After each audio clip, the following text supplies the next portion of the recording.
some nurses in the house tonight? Nurses and comedians, we have a lot in common. We're both healers. We both didn't have to go to med school, dude.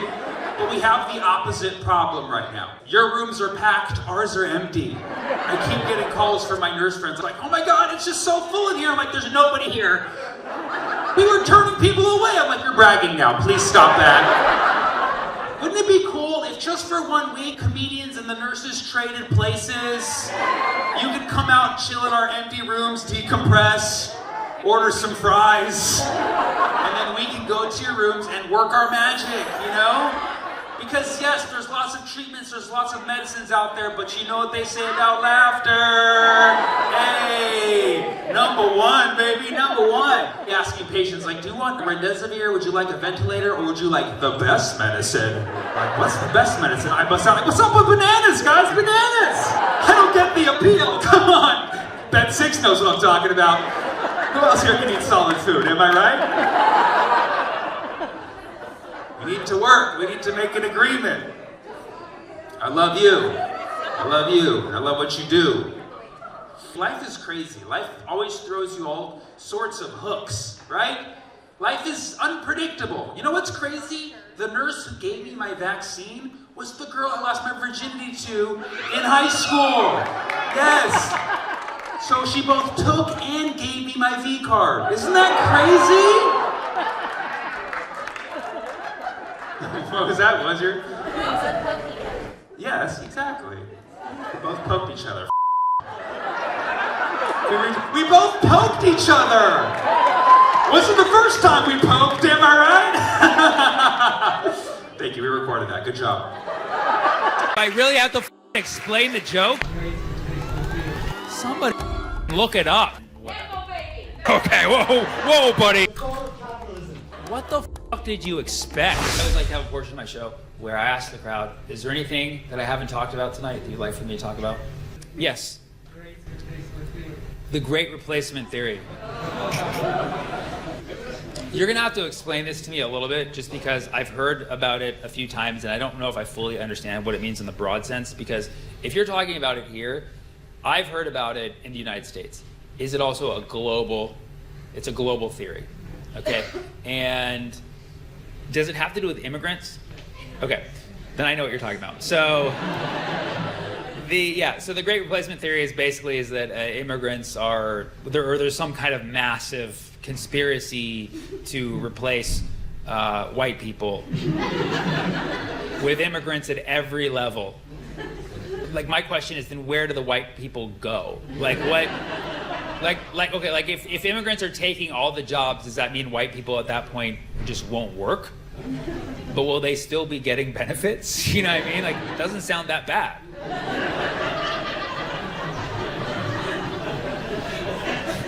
White people just kicking back and getting benefits while the people of color work? Dude. Sounds like plantation times all over.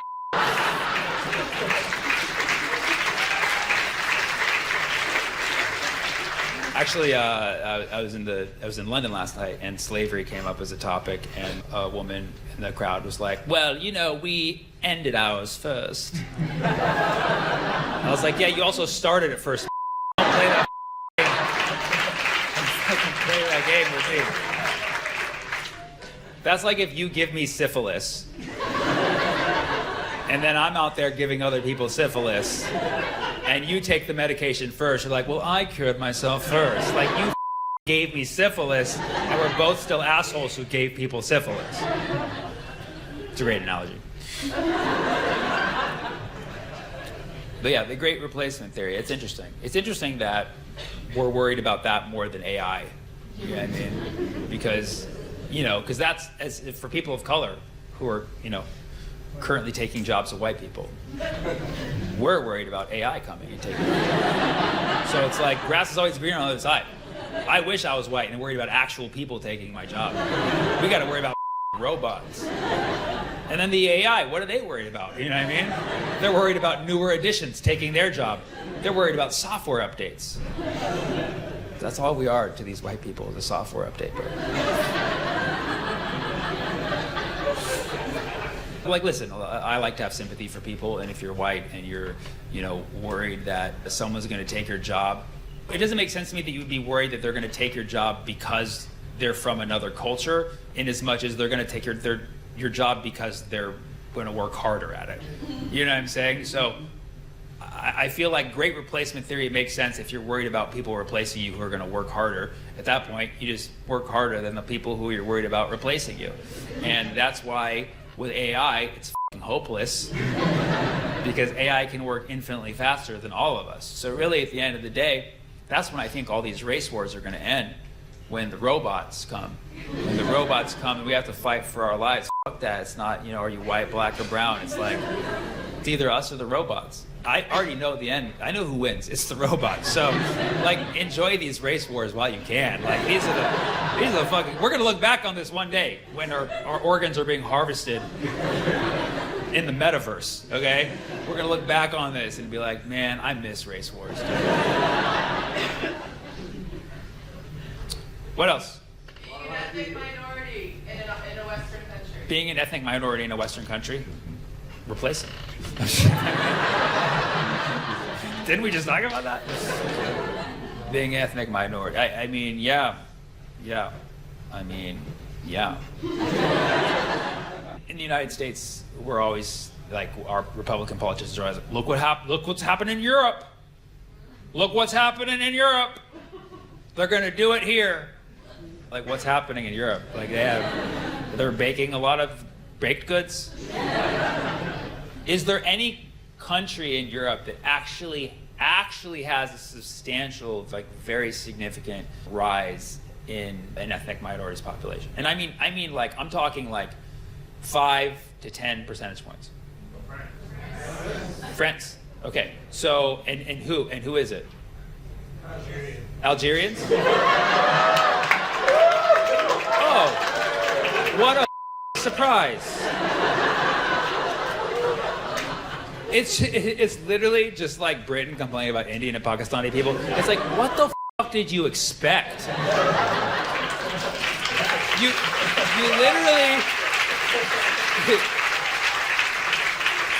literally took fleets of ships over to a part of the world that was not near yours. You fucking put your flag down. You colonized. You said, our objective is to exploit the resources and get these people to act as much as possible like us. Flash forward, they show back up at your door. They're like, we're back. What the did you expect? You taught them how to be you. Of course, they're going to come back to your house and be like, hey, I'm ready.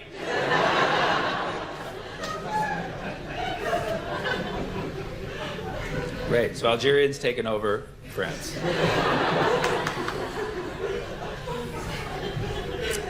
Sorry to say, I'm for that. I'm for that. I'm for that. I'm for that.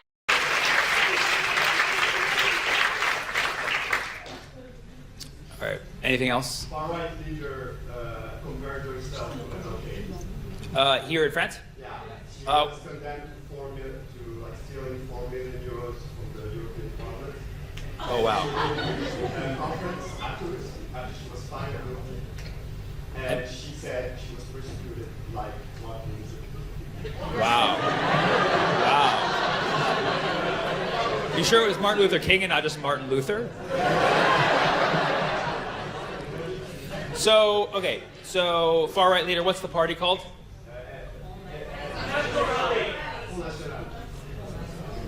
One person. One person, please. What is it? National Rally? Okay, the national, and then there's an abbreviation for it? Okay. I'll let you do it. So there, and that is, as far as we know, well, it's maybe not the furthest of right parties, but it's the far right party that has the biggest backing, maybe, in France. She's actually a member of parliament? Yes. She's a member of parliament. And how many parliament members does this party hold seats? How many parliament members do you have total? 500. And then how many does this far right party have seats? Like over 200? Over 100. 100. 1 out of 5. I'll tell you what, when a far right party holds 1 out of 5 of your seats, it ain't that far right, okay? It's pretty, your country's kind of averaging to that. Sorry to break it to you. How many other major parties are there? 3. It's complicated, but if we're talking about parliamentary seats, who has the most seats? Nobody.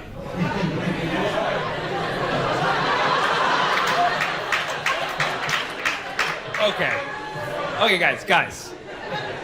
Let's act like adults here, okay? I can count, okay? Unless they all have an equal number of seats, one motherfucker has more seats, okay? That's how numbers work, all right? Sorry to break it to you. You can't just write off your politics. Well, they all have the seats. They all have... But nobody has them. I don't know. I can't count. There's so many. There's so many seats.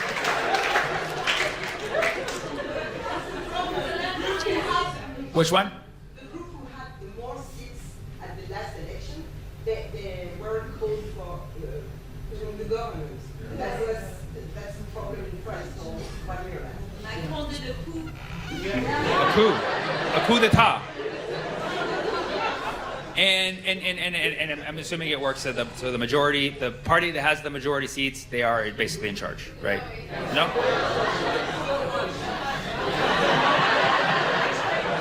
Like, not so fast, American. You do not understand us.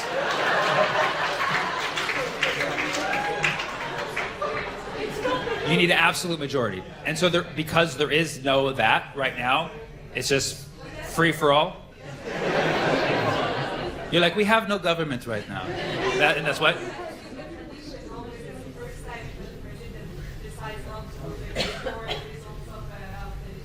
Oh, so for the first time, your president is ignoring the results of an election.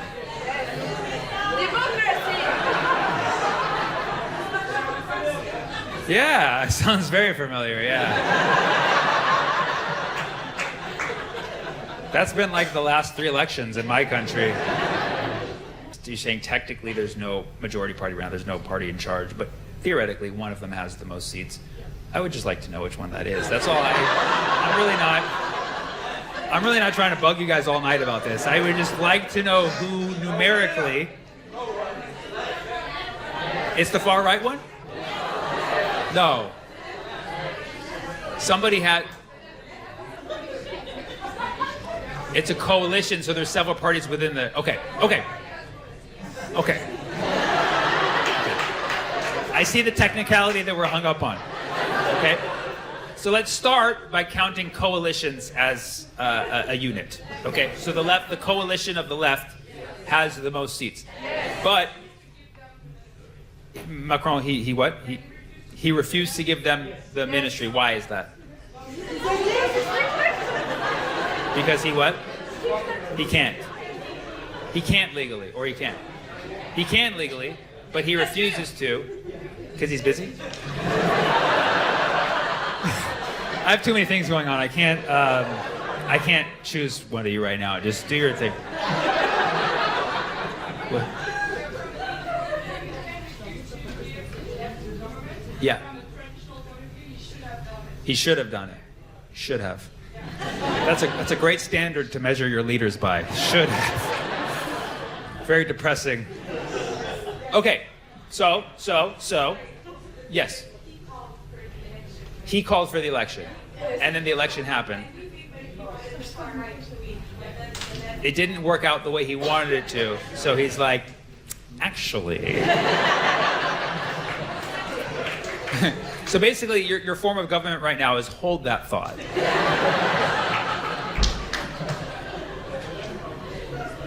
The left are pro-Palestine? The entire coalition? Okay, whoa, buddy. Whoa. We're not living in the dream world yet. So like the Liberal Party averages to like a liberal Zionist, right? Right, more or less. But within, there's a handful of left parties. How many? You say 4 or you say 1? There's 2. 4, 4, 2, 4, 4, 2, 4, 4, 4, 2, 2, 4, 4, 4, 2, 4, 4, 2, 2, 2, 4, 4.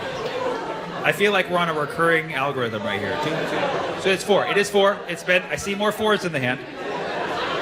So there is about 4 parties.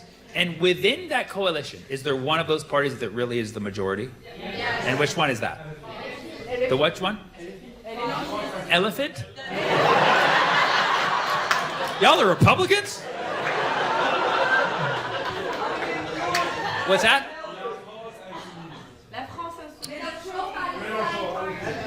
Can you just give me letters to, yeah, what was that? The Greek letter phi. I'll work with that. So that's yours? L? LFI. Nailed it. LFI. LFI. They spelled life incorrectly. LFI. Okay, good. That's why I thought elephant. That makes sense. Okay, I'm not just hearing things. So LFI is the it holds the majority of seats within this Democratic coalition. Approximately how many seats does LFI have? 80, which is still less than the far right party. Okay, and then outside of this left-turn coalition that has 4 parties within it, the majority having 80 seats, you have this far right party, and then what? And then Nepo Baby, is that the party's name? Are they just like really? Are they just really like on the nose about it? They're like, we're Nepo Babies, all of us. Well, what? That's it. There's like the right, the center right, and how many seats do they have? About the same as the far right. Somebody look it up, dude. I've been up here asking the same question for 20 minutes. Just pull out Google and give me a numerical answer. It's about what? About similar. Oh, okay. So the biggest party within the center-right coalition also has about 80, but the center-right coalition has 100. Oh, it has 80. Oh, okay. So literally, it sounds like the singular party with the most seats is the far-right party. Yes. And so the leader of this far-right party got caught stealing, embezzling money from Parliament, from the European Parliament. Well, I'm for that. But stealing, basically embezzling money from the European Parliament, and got called out for it. 4 million? That's not that much. 4 million. Yeah. So 4 million euros, right? And basically got called out for it. She's convicted, like actually of a crime. And she's banned from running for president for 5 years. Wow. The great replacement theory is real.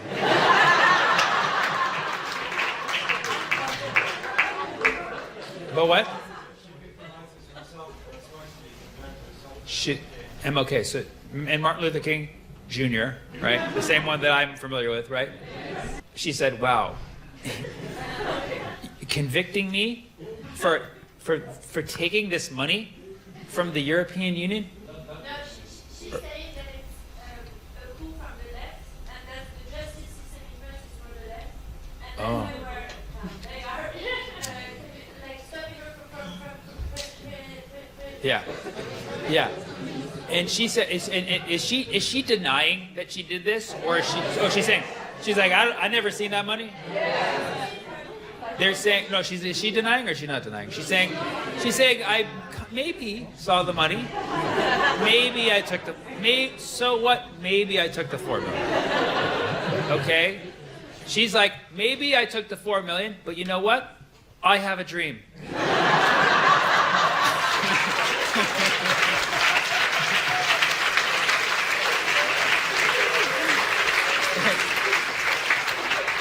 I have a dream that French Parliament members will not be judged by the name of their political party, but by the number of seats they hold in Parliament.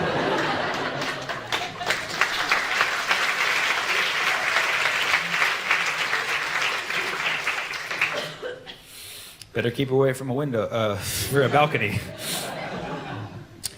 All right. So that happened. What else? Yes, you have a question, yes. You mentioned Michael Moore, but you didn't mention... I mentioned Michael Moore? Oh, Macklemore. It's like, I did not bring up the director, Michael Moore, once during this entire show. I like what he says, but I did not bring him up. Okay, Michael Moore. But not DJ Khaled. Yeah, I wonder why I did that. She's like, you did not give credit to the great DJ Khaled. DJ Khaled, he's not even worth bringing up anymore.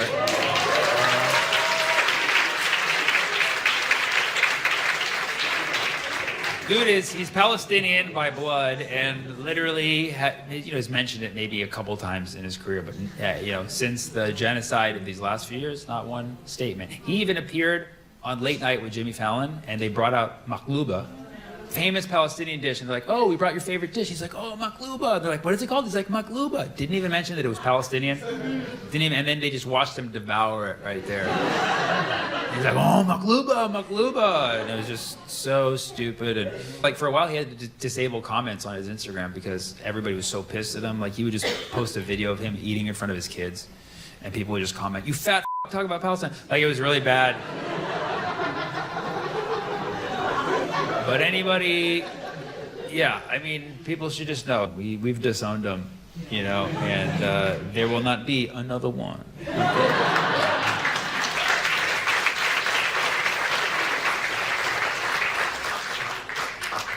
Anything else? One more for the road. How badass our Yemeni brothers are. Yeah. You know what? Not even one more for the road, one more for the seas, my friend. Okay.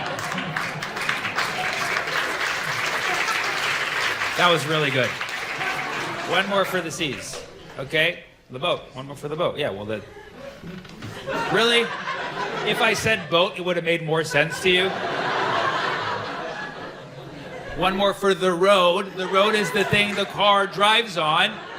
Okay? One more for the seas, where the ships sail on the Red Sea. Do I really have to explain the joke? I'm gonna have to record this, put it on YouTube, explain it to TSA next week. What the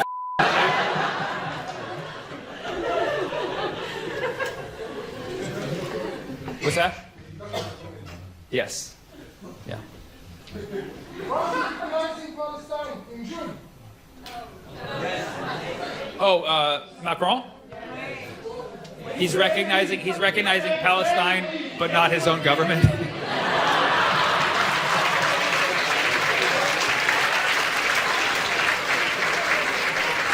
I mean, if it works, it works. That's how much in political gridlock he is. He's like, oh, you know what? I'm going to recognize Palestine.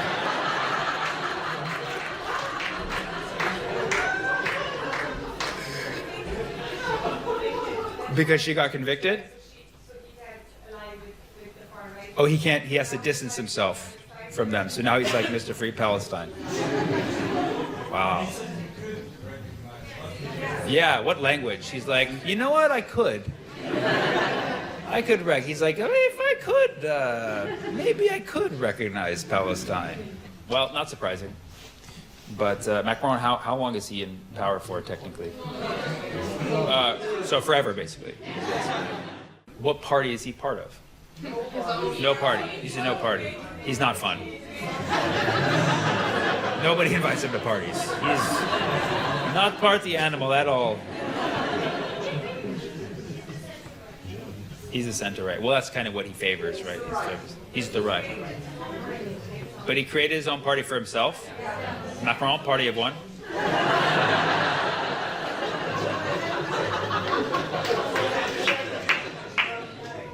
He what? His party had the same initials as his own name. Oh, really? EM? Huh. So that's funny, because his party's name is EM, and that's kind of what he does to stall when he can't make a decision. He's like,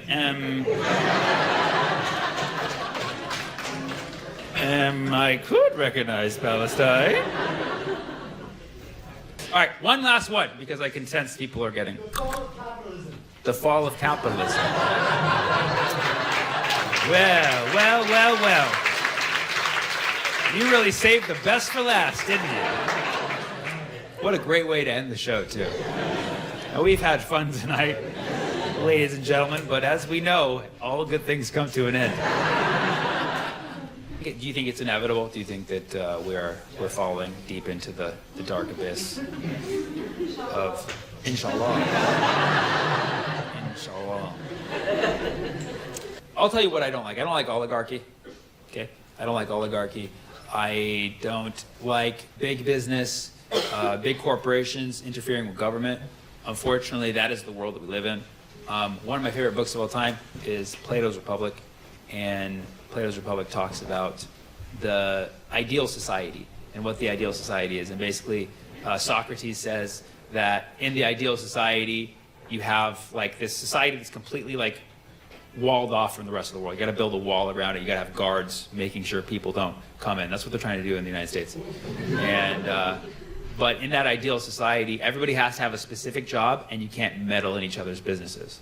And also, there can't be artists because art mimics life and it makes people sad. So you can't do that. So that place sounds like it f***ing sucks. Okay?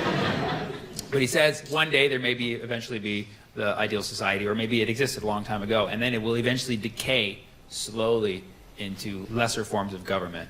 And the first level of decay is, I believe, called timocracy, which is where they're obsessed with victory and winning wars. I think we're kind of there too. And then that decays into oligarchy. So like, oligarchy is also very much where I feel like a lot of the world is. And then he says oligarchy decays into democracy. So democracy is even worse than all of these. And then he says from there you go to tyranny. The cool thing about Trump is he took us from 5 to 1, like in the first, just like within a month. It was really, really awesome. But when it comes to capitalism versus socialism, I'll ask an honest question, okay? Who in this room identifies, like, firmly as a socialist? Okay, great. That is about 25 people in a room full of 300, okay? Now, notice this difference when I ask this question. Who here firmly identifies as capitalist? One person, okay. Okay, you're okay. You're okay. See, it's very rare that people are willing to admit this. I hate to fucking break it to you. We're all capitalist pigs, okay? We live in a fucking capitalist society, and unfortunately, we do actually consume things that are products of capitalism. Doesn't mean you have to support the ideal of it. You have to support it to the fullest extent. However, we are living in a capitalist society, and we're also getting the pros and cons of it, whatever. I've never personally lived in a socialist government. I don't know what it's like. I've heard stories of it working. I've heard stories of it not. But I do know that the capitalist system that we live in currently, with the emphasis on oligarchy, billionaires interfering with our government, and all of the horrible that comes with the product of capitalism, like exploiting the resources of other parts of the world, genocide, ethnic cleansing, land theft. For all that reason, this particular form of capitalism that we have is not sustainable, and I agree with you that it is rapidly falling apart. I believe the Western Empire is crumbling. I believe that soon enough, the Great Replacement will happen.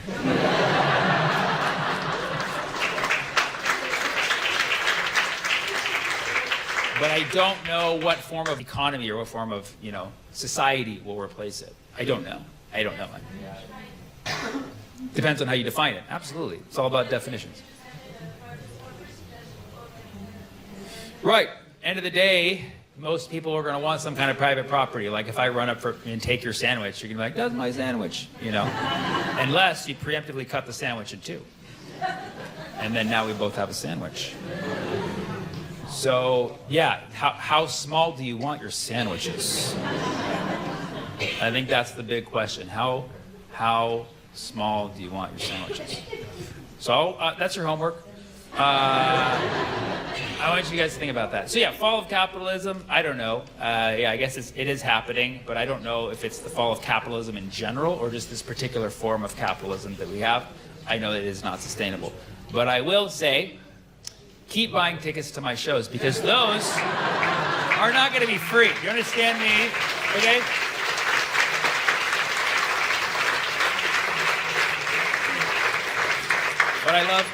I love the concept of socialism. I love the ideals, and I love socialists. Socialists come to my shows. They always give me a pamphlet. They're like, check it out. It's good. Read it. I'm like, trust me, I've read it before. They're like, no, this one's different. I'm like, no, they're all the same. Socialism. And I always have the conversation with my socialist friends and comrades, if you will. I always have the conversation because I like to hear what they say. And I never want to alienate anybody who has a specific point of view. So really, I treat my socialist fans the same way like I do my gay fans. Like, I let them think that I could be, so they keep showing up.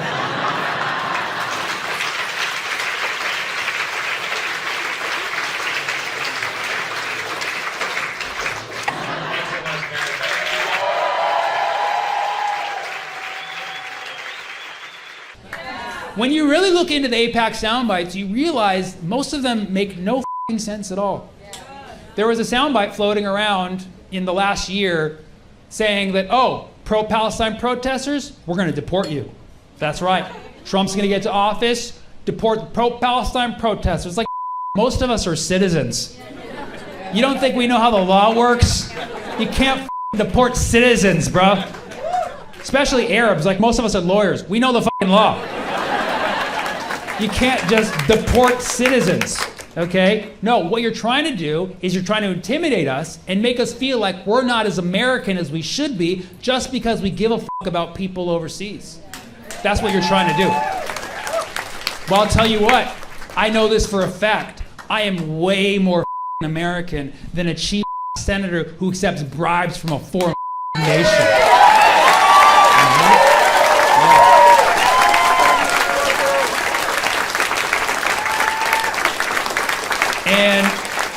And while we're on that note, I'd like to give a shout out to my sponsors, Russia, China, North Korea. Thank you so much. Thank you for the sweet checks. We appreciate you. Iran, we see you. Iran, we appreciate the donation of the drone shipment. We appreciate the drones. We appreciate the drone shipment. It's stationed over Jersey right now. We're about to put it into action. We appreciate you. No, really, the sound bites, they make no sense. Calling the college encampments, calling the pro-Palestine protests anti-Semitic. Get the f*** out of here. Get the f*** out of here. We're not taking that shit anymore. No. Do a little bit of light Googling, and you will see that Palestinians are Semitic. You didn't think we'd figure that shit out eventually? If you're going to use words against us, make sure we don't have access to internet, okay? We can't look it up. It's a very quick Google search. Palestinians are Semitic. If you are pro-Palestine, you are pro-Semitic. End of f***ing discussion. End of fucking discussion.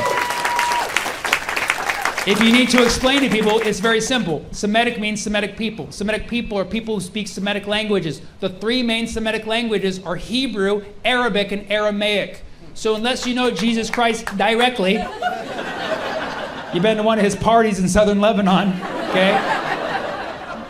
Unless you know Jesus, the Semitics that you know are the Arabs and Jews in your life, okay? Yes. Check in on your Semitic friends. We're not doing too good right now. Give us a call before we become the next Saddam out there, okay?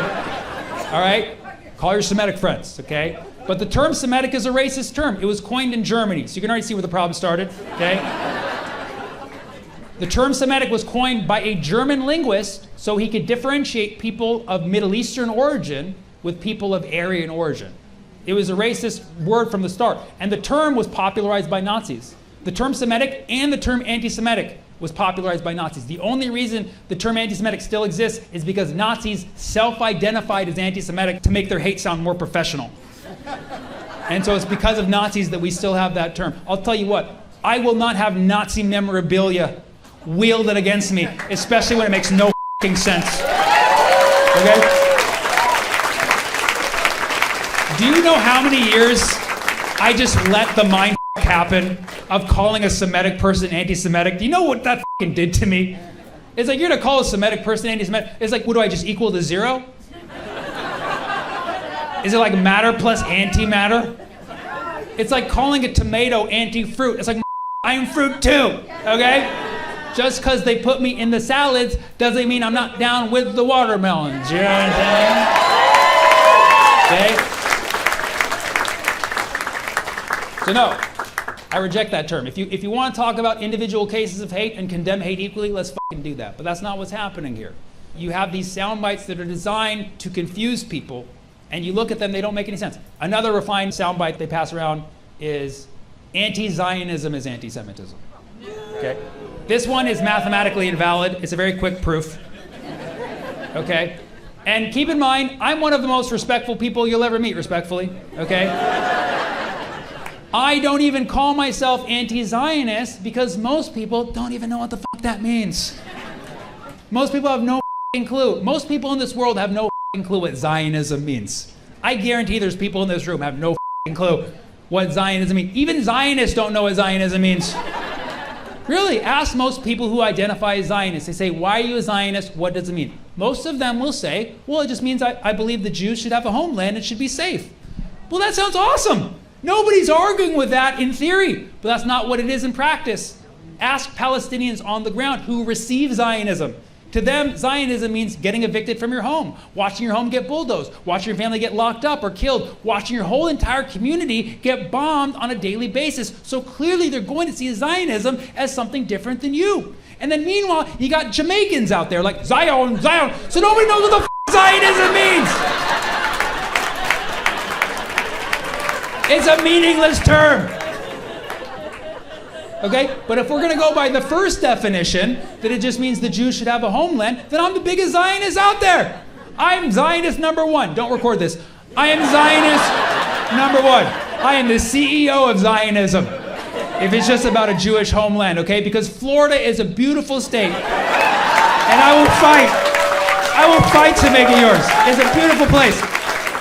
Yes, there's hurricanes. We'll build an Iron Dome. We'll figure something out. We'll figure something out. Okay? I'm all about Jewish safety, okay? But the moment you say things like anti-Zionism is anti-Semitism, you're saying undefined word is equal to word that people don't know the meaning of, okay? You can't just do that. What you're trying to do is you're trying to say that if anybody questions Zionism, if anybody questions Israel, it makes them anti-Jewish. Here's the problem with that logic. It's that most of Zionists in this world, and I mean like 90% of Zionists in this world, are not even Jewish. 90% of Zionists in this world are Christian evangelicals. Yeehaw! Yeehaw! Hallelujah! Yeah. Yes. And it doesn't matter what your race, your religion, your background is. If you know about the evangelicals, you got to admit, those crazy, okay? They are some of the craziest on this planet. If you don't know about the evangelicals, let me tell you about these little angels, okay? The evangelicals, bless their heart, okay? They are Zionists. They are pro-Israel. Why? Is it for Jewish safety? No.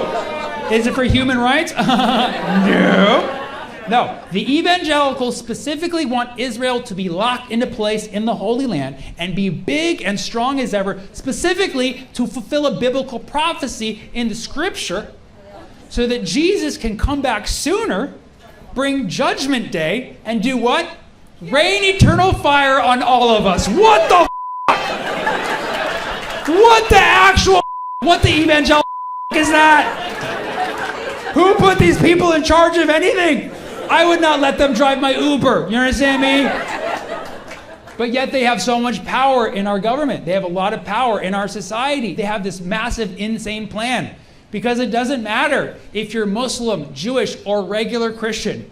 They think you're going to die on Judgment Day. They think you're all going to burn and they're going to be spared for some reason. I don't know what the f*** they're smoking, okay?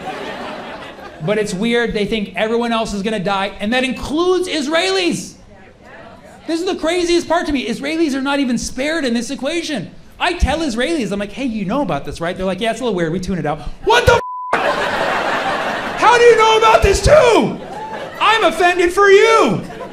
That is so sick and twisted to want Israelis to be in the Holy Land, specifically to be the sacrificial lamb in the greatest end times Ponzi scheme of all time.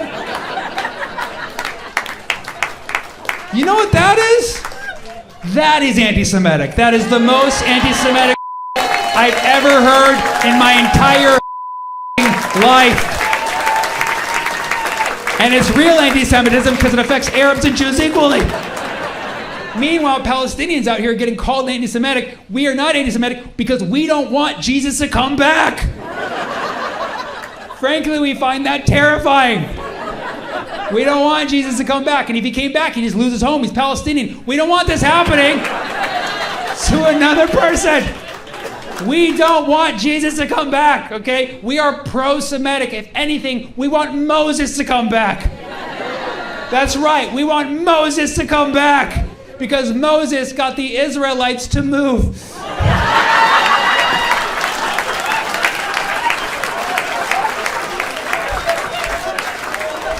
Can we just get Moses to the West Bank, like right now? Part the Atlantic Ocean, create a nice, safe path back to Jersey, you know?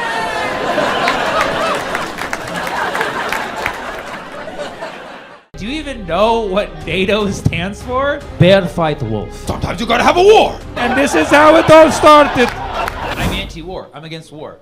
And I'm anti-war across the board. Like, I'm just not into, I just don't. It just doesn't do it for me. It doesn't get me going like it does for some people, you know? And you know who also has that point of view? Young people. High school age people, college age people have the anti-war.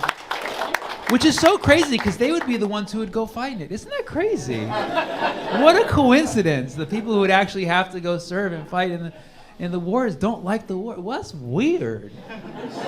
It's always the old Who are like, well, sometimes you gotta have a war.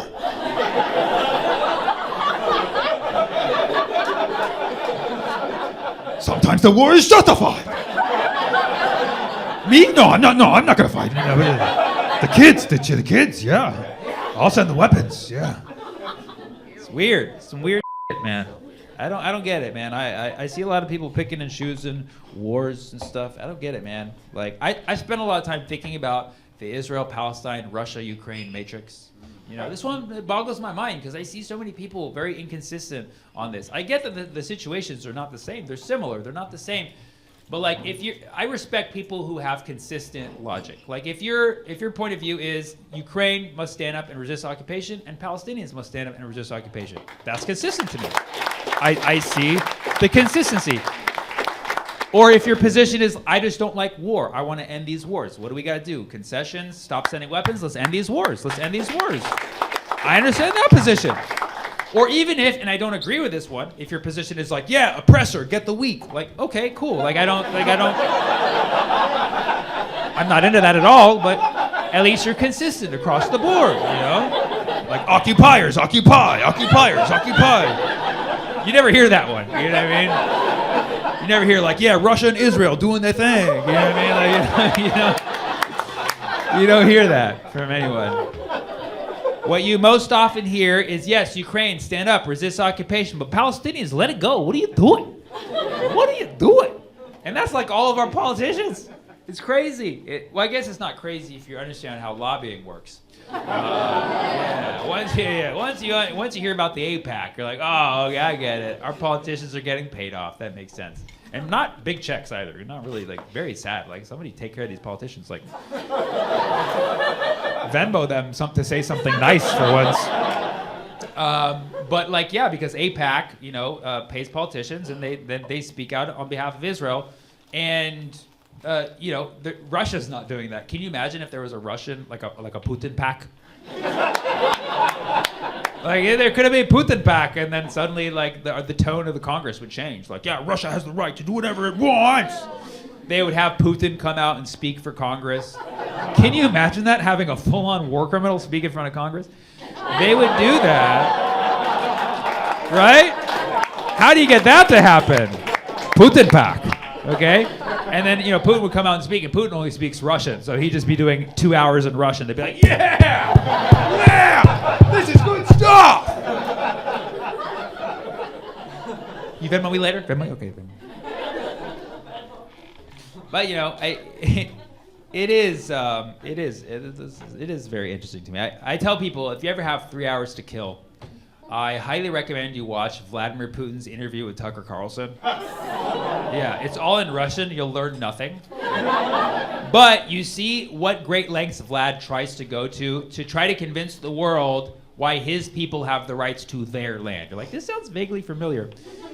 He tells a 2-hour version of Russia-Ukraine's history from his perspective. He gets real creative. He like writes a full-on screenplay.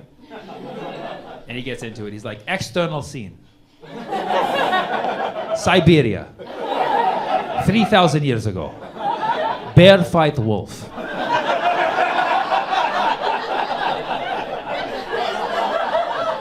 Bear win. Russia begin. Bear drink vodka. It was a good day. End scene. Scene 2. External scene. Siberia. 2,000 years ago.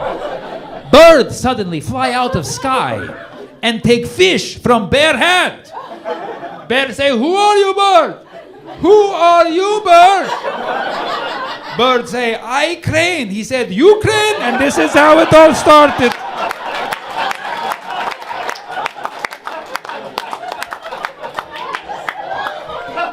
I totally spoiled it. That's exactly how it goes for 2 hours.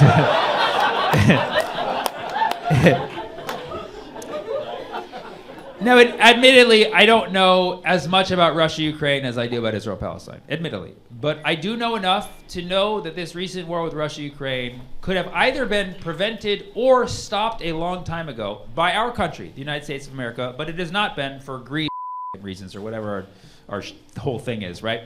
I know enough to know that. And that's why I was just very, I guess disappointed is the best word I can say.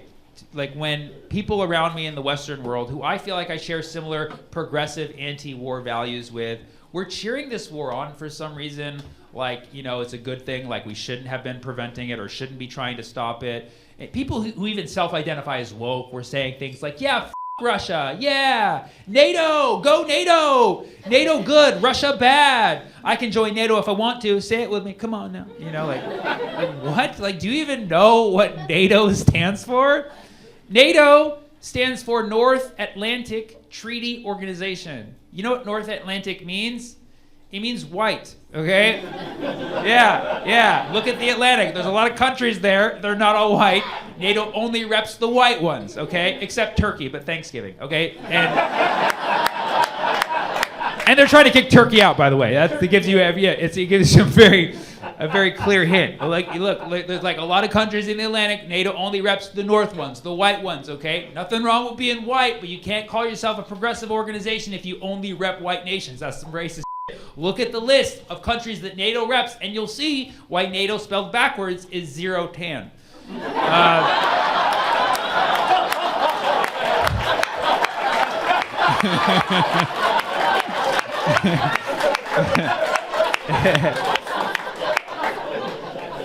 Oh, man. Just saying, once you hear about what they're doing down south, you'll be shitting bricks, all right?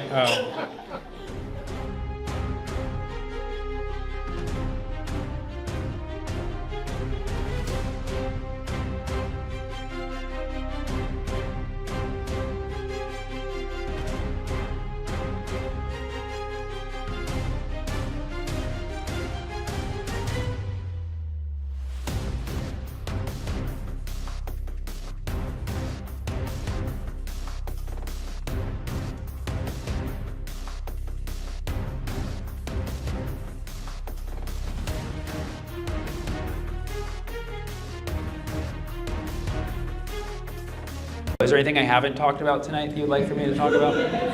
Anything you guys want? Degeneracy. Degeneracy? Like the... No, that's a great...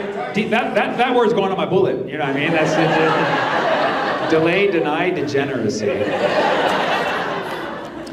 Degeneracy, the formal definition of degeneracy is just somebody being dumb or what? Like what is the actual definition of degeneracy? I mean, really, in general, like degeneracy of society, or the degeneracy of society. So, like, basically the eventual decomposition of another D word, the decomposition of our societies on the way to failing and crumbling. Yeah, like tonight might be your last chance at free speech. Oh shit.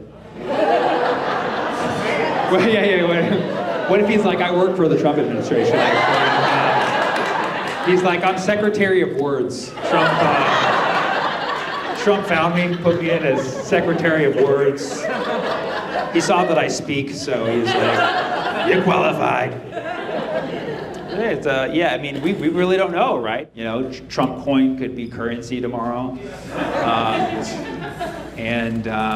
Yeah, I mean, I don't think that's going to happen, but I mean, I hope it's not going to happen.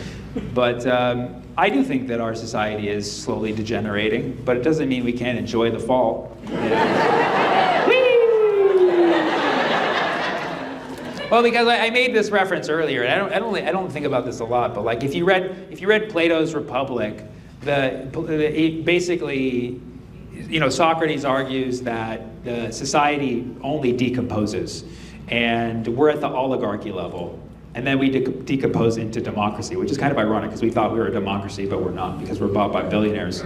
But then one day we'll have the democracy, which is what we think we want, and that's actually worse for some reason. And then we eventually decay from there into tyranny. But I think the beautiful thing is we know we're going down either way, but with Trump we skip a step. You know what I mean? So with Trump we can go directly from oligarchy straight to tyranny. It's like, it, just end it now. You know what I mean?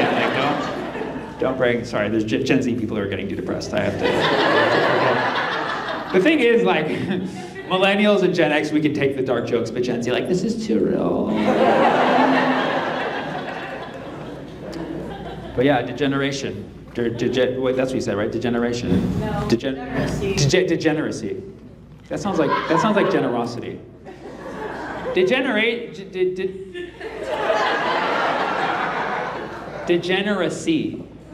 Yeah, actually, somebody needs to look that up and tell me the formal definition. Please, somebody. The state of degenerating. So why would that not be degeneration? So, I mean, or those words are just the same, and we have two different words for the same shit, and that's why we're fucking degenerating. It means having lost the physical, mental, or moral qualities considered normal and desirable.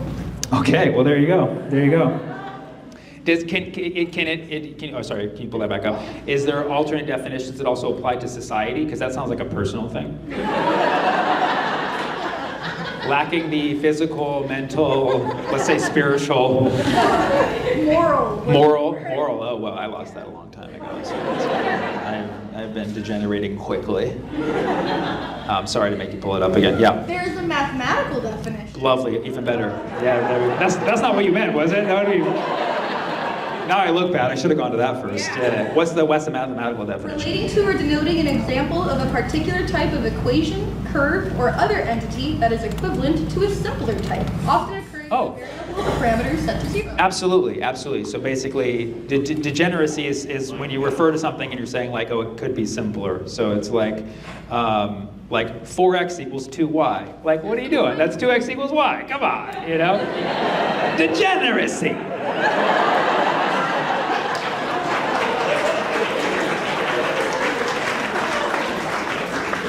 And so, I mean, I believe math is always the fundamental truth. So if we take math and then apply it and then actually look at what that means as humanity, is really that degeneracy means that we can actually be simpler than we really are. Okay? So maybe it's not as much about us falling as a society. It's just maybe we need to simplify. And, I know, right? And that's why you can find me on Rednote, TikTok, Snapchat, YouTube, LinkedIn, all that shit. I mean, ultimately, I think that's always a good lesson. Simpler is always better in most ways. But good. Now, sorry to bother you again.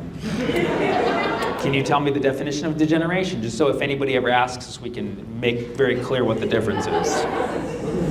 So it's not that they're different. I just know words like, math. They're just different forms of the same word. So it is a different form of the same word? Yeah, it's the same word. So when you looked it up, it said degeneracy or degeneration equivalent? So I looked up and I've been giving you the definitions of the word degenerate. Yeah. Yes. Every other definition is degeneracy, degeneration, it's the state of degenerating. It's almost like we have 5 different words for the same concept. Don't you think there's a simpler version of that?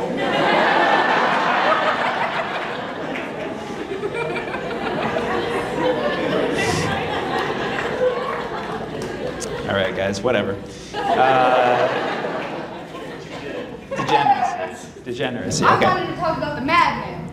You want to talk about the what? The magnet. I'm so curious. The magnet? Oh, what is it for? Exactly. Oh no, this is a political statement. It's because right now people are MAGA and I'm magnet. So, make America good, nevertheless. Everything's totally fine. Yeah. Wait, what did you say? Every time. Every time. Yeah, make America good, nevertheless, every time. Nevertheless. What's that? That's a good political slogan. Yeah. It's better than my other one. Degeneracy is here.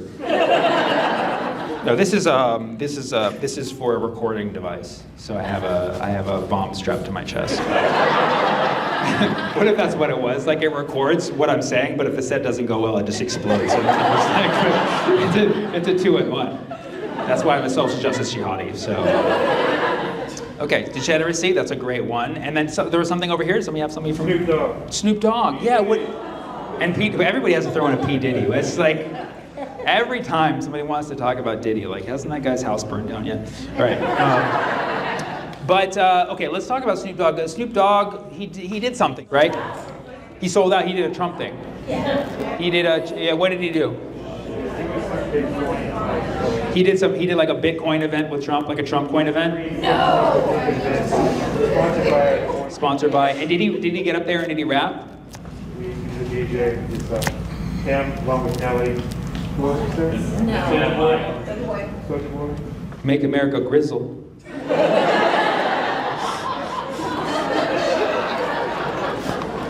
With Soulja Boy? Damn, Soulja Boy, just fallen in our eyes. Right? Our beloved Soulja Boy, we held in highest esteem. God. So who's to blame for Soulja Boy's degeneracy? You. Okay.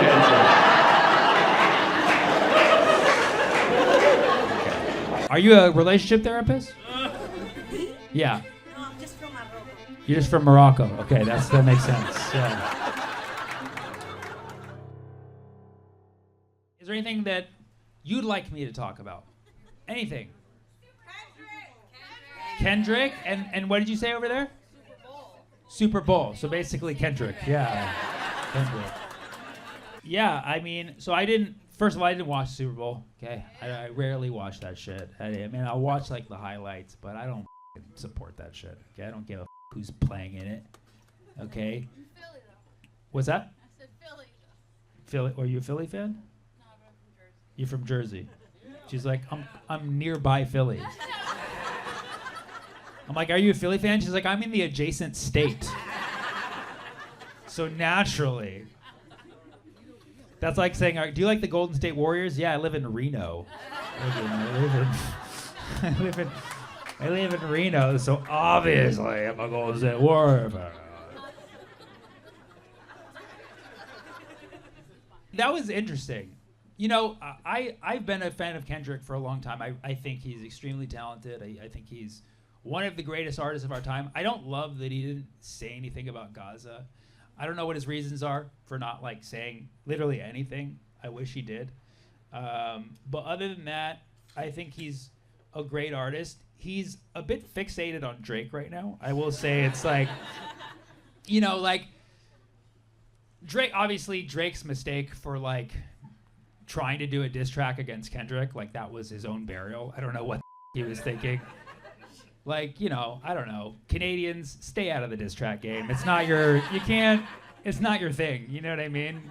It's like, what are you going to be like? Yeah, sorry. I'm sorry. You know, like, it's not. And so then Drake buries him with the song They Not Like Us. He buries him. Kendrick buries him. And now, correct me if I'm wrong. So Jay-Z books the Super Bowl, basically. Jay-Z books the halftime show, okay? So that's who I got to reach out to next year. But I'm so close. But Jay-Z booked Kendrick, because I guess Diddy wasn't available. And I'm just kidding. But So Jay-Z booked Kendrick because he could have booked Lil Wayne, right? He could have booked Lil Wayne, who would make a lot of sense in New Orleans, but he didn't because Drake signed with Wayne's label. Is that correct? Am I correct? So it was... Okay, well, I guess apparently I know less than we all know equally little. I don't know, and I don't know if this is true. Somebody told Kendrick not to do They Not Like Us, right? They told him. The Super Bowl people told him. The Super Bowl gods. Whoever's running the show. Tom Brady. Fucking Tom Brady. He was like, whatever you do, don't do They Not Like Us. And boy, he did They Not Like Us. He even wore a chain that had a line from the song in it, and it was a line that everybody sang together. I mean, this has had to be Drake's worst night of his whole life, because Drake's sitting at home like, he's gonna follow the rules. Okay, I know Kendrick's, we've been a little mean-spirited, but he's gonna follow the rules, and he's not gonna do They Not Like Us, because I specifically requested that he does indeed They Not Like Us. And then you hear the song come on, da-na-na-na, and he's like, oh no, they're just playing the music, right? And then Kendrick comes on, he does the whole song, and they did believe, because there's a part where he says certified lover boy, certified pedophile, but he didn't say pedophile. He just said certified lover boy, certified, and then looked at the camera. And then it was just like, so awkward. And then when he does a line in the song where he says A minor, which is it's a pun because he's talking about the chord A minor, and he's also talking about Drake being a pedophile. And he said probably A minor, and the whole crowd sang along with that line. Like literally the whole crowd. Like there was grandmas, they're like A minor, like everybody was in on it. It was the most unification I've seen in the United States in like 30 years. Everybody was like, we know this Canadian's a pedophile. And then there was a part, and so Kendrick had a chain that said A minor on it, right? I believe. It's like, wow, really like rubbed it in. And then there was a part where he looked at the camera, I believe, correct? Because I didn't actually see this part. He looked at the camera, and then he was like, Drake, I hear you like I'm young. So he really rubbed it in. So the Super Bowl was not good to Drake. Literally the whole halftime show was just to like really, really hurt Drake, which is, I'm here for it. But like, whoa, Kendrick, like are you just gonna keep doing this? Like, how far is it gonna go? But we all know that was not the main event of the Super Bowl halftime, okay? The main event of the Super Bowl halftime was the hero backup dancer who held up a combo Palestinian Sudan flag to free both Palestine and Sudan at the Super Bowl in the time when that message is needed the most. And dude, he was so on it. He was pulled it out, and he was just like waving that shit and then like looking. And waving that shit and looking. And then the moment he saw security coming towards him, he got the stage and he was still waving it, and then he was like moving around, he was like waving it, and then he moved here. And then 5 dudes in suits tackled him. It was a sack. They fucking sacked him. They let him off. And they let him off with no charges.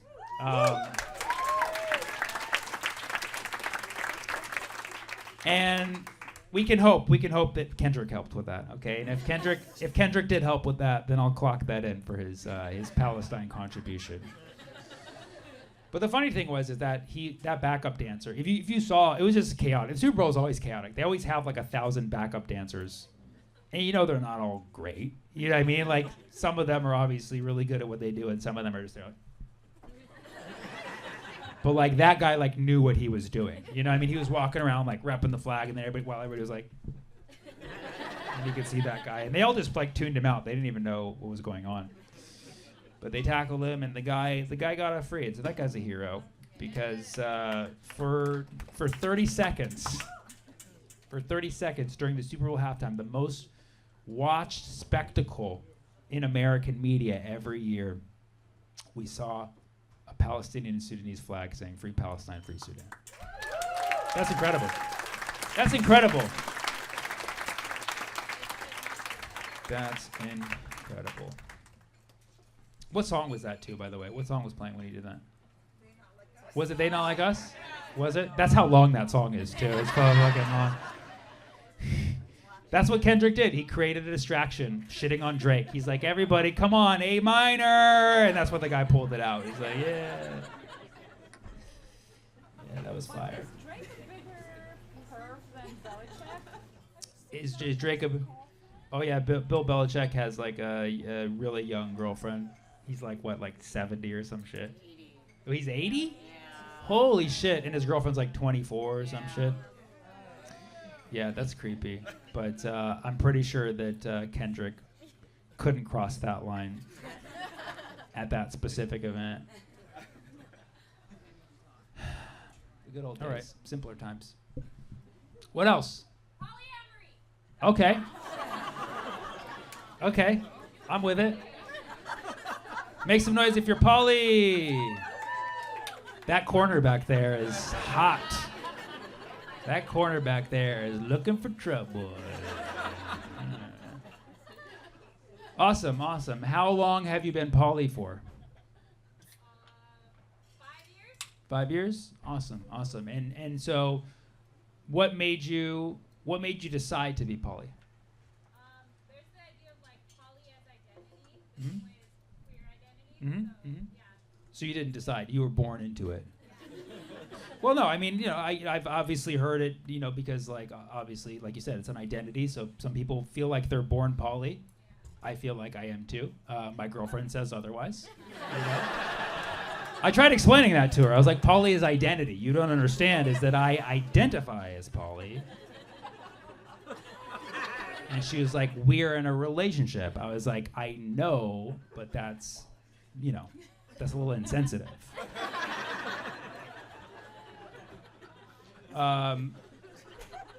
Do you feel though, and just, you know, out of curiosity, do you feel like your whole life, did you feel like, you know, the poly identity in the sense that like you feel like I'm attracted to different people, or like I want to have, you know, love from different, like. Yeah, it never made sense to me that only one person could provide everything for you in a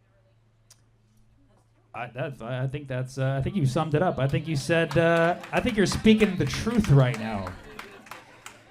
All the people in relationships are like, shut this down right now. I don't need these seeds being planted in your head, Teresa.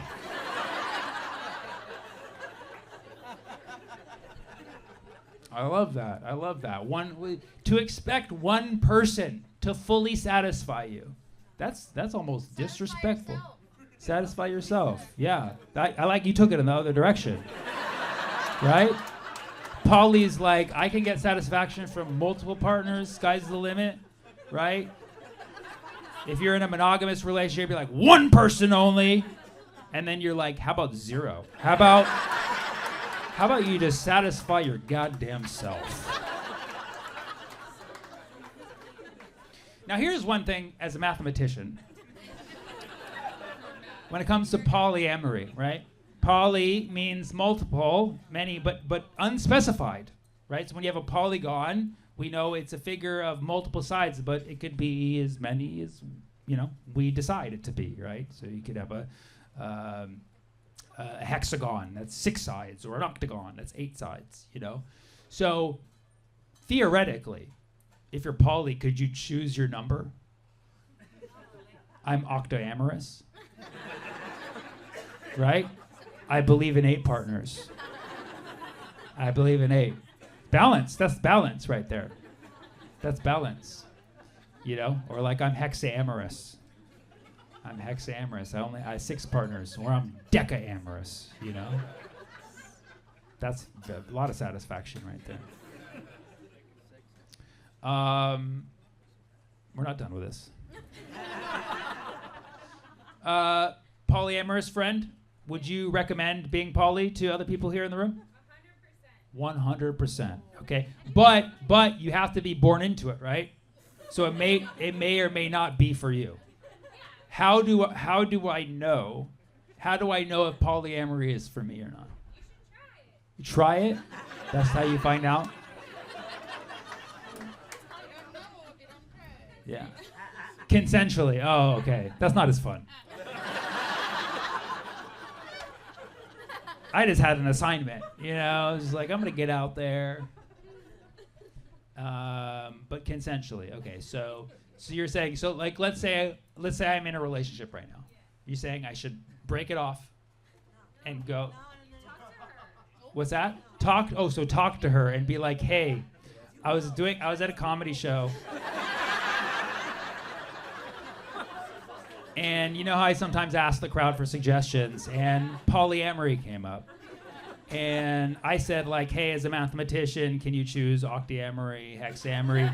And people didn't really vibe with that, so I felt like I asked a follow-up question. So I said, do you recommend it? And she was like, yeah, you should try it. And I was like, oh, that's cool. But she's like, but consensually. So here we are.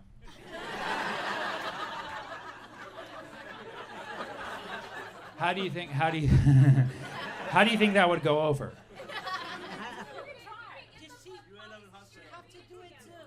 Get the book. There's a book. What's it called? Polysecure by Jessica who? Fern. F-E-R-N. Got it. Like the plant. I just have to do the same. Who is it with? Oh, you're saying if I'm with a partner and I have 8, she has to have 8? Yeah. And then we can both say we ate, right? Yeah. You ate that. But are you suggesting that if I were to have 8 and she were to have 7, there would be some kind of imbalance there? You said polygamy. You just said polygamy. We ain't talking about that, okay? We ain't going that far. We're talking about polyamory, okay? Anybody here into polygamy? Make some noise. Okay. So San Fran is not quite on that yet, okay? We're progressive with limits, okay? We're all about the amore, not the gamey. You know what I mean? But you're saying that if I did it with a partner, it would have to be completely even. Because if there was one little imbalance, we just start with an even number. Oh, wow. I didn't expect that was the angle that you were pursuing. She's like, the problem is not that she would have 7. The problem is that you both need to have even numbers. Okay, got it. So if I have 8 and she has 0, because 0... No, if I have 8, she has 2. Let's be fair. She has 2. It's a mean number, like the average. What's that? Why are you making a circle? Are you a relationship therapist? Me? Yeah. No, I'm just from Morocco. You're just from Morocco. Okay, that makes sense. Yeah. I didn't know that was Morocco's like national slogan. We're not relationship therapists. We're just from Morocco. Come visit. We'll give you great advice. What's that? We send you to Spain. Send me to Spain? Is that what you do to the bad boys who don't follow the rules of polygamy? She's like, if you have 8 partners and she has 7, we send you to Spain.